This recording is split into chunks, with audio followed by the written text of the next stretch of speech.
Welcome back to Shades of Green. I'm your host, Paul Iro. We're here with Tracy Skenandore and Jim Rankin from Republic Service. Today we're talking trash and recycling. So let's talk a little bit more about trash and recycling. It must take a lot of trucks to pick all that stuff up. How do you, and I know you got a truck for each one of them. Tell us about those.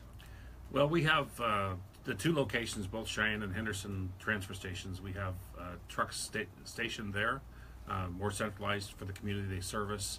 We have about 430 trucks that go across the community. And of that, my facility has installed our second CNG fueling station. Right now I have 153 trucks that are running on compressed natural gas, and we'll have another 50 this year, so we'll be over 200, which is about 2/3 of my fleet will already be running on clean energy on the compressed natural gas. 2/3 of your fleet going green? I'm so excited. That's great. And so you keep your trucks at the transfer stations, so they're already kind of distributed around the area. That's good stuff. And how do you fuel them? Where do you get your compressed natural gas? Well, the Cheyenne facility is located by a fairly large gas line, and we're also in the industrial area of North Las Vegas, so there's a lot of gas pressure there.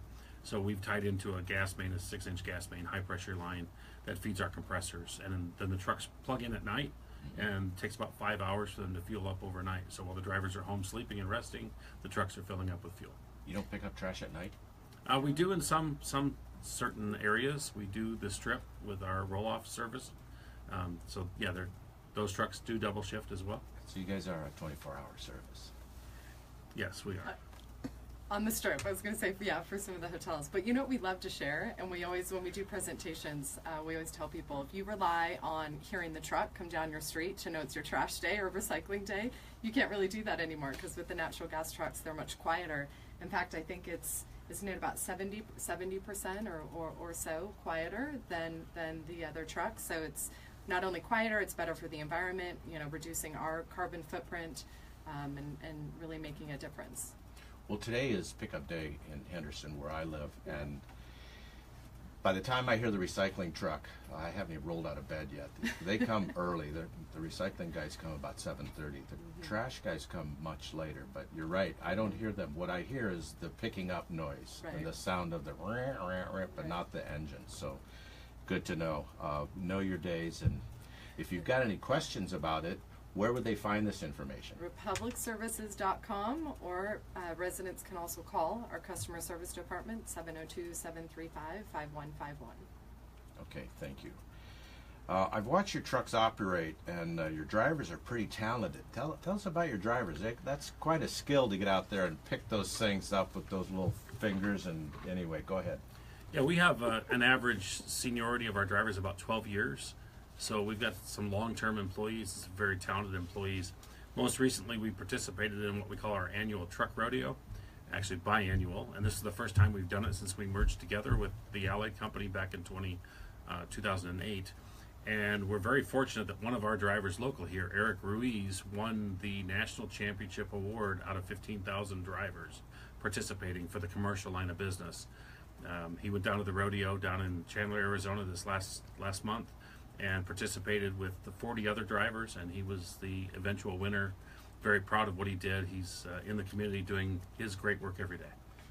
A rodeo, huh? Tell us about a rodeo. How's that all work? What's that about? Well, they set up a course that has a lot of driving maneuver skills. They have to serpentine between items, and they have to back that same serpentine activity without striking anything. Then they have to make radius turns. They have to back up to a dock. They have to parallel park. And then one of the most important is the very last event, where they have to have a stop, where they stop on a line to make sure that they can control their truck very, very well. It's all timed as well, but most of the drivers do very, very good in missing all the obstacles. And so sometimes it's so close that they have to worry about how fast somebody did it. The course is fairly compact, so I think the fastest any truck can probably get going is 10 or 11 miles an hour between events. And it's important to say that those that competed, especially Eric Ruiz, our local driver, competed with 15,000 drivers across the country. So it's a major event for us, not only in our industry, but for our company.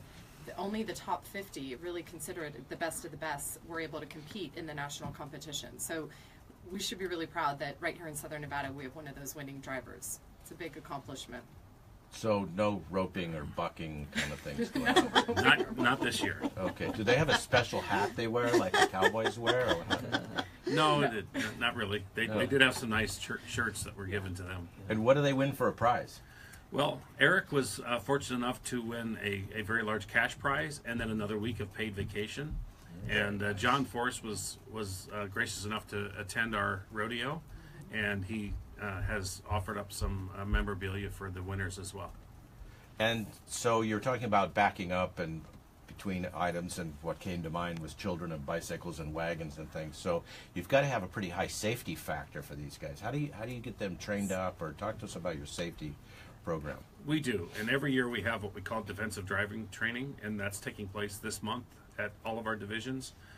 So all of our drivers will go through a 4-hour class of learning how to avoid the distracted driver mainly. That's the bigger problem we have, distracted drivers and pedestrians.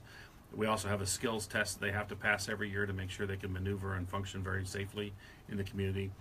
Very extensive training. Every driver goes through safety meetings twice a month, and they're all documented, and they're all very strict. Now we're doing some safety meetings where they actually do hands-on training, like mirror checks and right-hand turns, left-hand turns, backing maneuvers, something to hone up their skills so other people can see them without having to go out in the field and watch them work. So no tipping and texting, huh? No. Thank you. Thank you. Renewable energy facility. I understand you've got some renewable energy going on in one of your facilities out there. Tell us about that. Yeah, at the Apex Regional Landfill, we are actually everyone's trash that is collected and taken to the landfill is actually going towards powering up to 10,000 local households. So the process of that trash being collected, and then the methane gas that is generated at the landfill, it goes through, and Jim could probably share more of the technical side, but to the average listener, it goes through kind of a cleaning and a cooling process. That gas then runs turbines that is then tapping energy directly into NV Energy's grid to then power local households. Did I explain that right? Yeah, so the landfill is decomposing the material in there, and it generates a gas called methane gas. We put a negative vacuum on the landfill. There's all kinds of pipes and gas wells that are drilled into the waste stream. And then we put a negative pressure and pull the gas out. We have to clean it because it has some contaminants that would be pollutants if we burnt it that way. And then after we clean it, then we send it to these 2 large turbines that generate electricity for the city. Excellent, excellent. The company I work for does a lot of what's called landfill gas to electric projects, which is what we're talking about here. And basically, for the layman, you go into a landfill and you put a cover over the top of the landfill, and then you drill holes in the landfill, they call them gas wells, and then you pump the gas out of those wells, compress it, clean it, and then run it into like a diesel engine that burns this kind of gas, that runs a turbine and generates electricity. So here again, there's a lot of energy embedded in the topics we're talking about. Last week we talked about the energy embedded in water. This is the energy that's embedded in trash. So it's not just going to waste, yes, if you will. So recycling is a good thing, and throwing your trash away and letting us make energy out of it is a good thing as well. So let's keep doing that. You have just Apex has a landfill gas to electric cogeneration plant? Yes, the closed Sunrise landfill has a gas collection system, but we are doesn't have enough gas to generate electricity, so we're following the federal guidelines and we're flaring that gas off, so it's not a pollutant with the gas emitting greenhouse gases. Okay, great. Tell us some more about that. When you're recycling, does that go directly to NV Energy? They take it right on and put it right on the grid? Is that considered green power, and is that sold at a preference, or talk to me about that? Yes, we have a long-term contract with NV Energy, and they do run it right off of our plant out there. They put in power lines, and they take the electricity right from the gas plant and put it right on the grid, and it is considered green energy for them.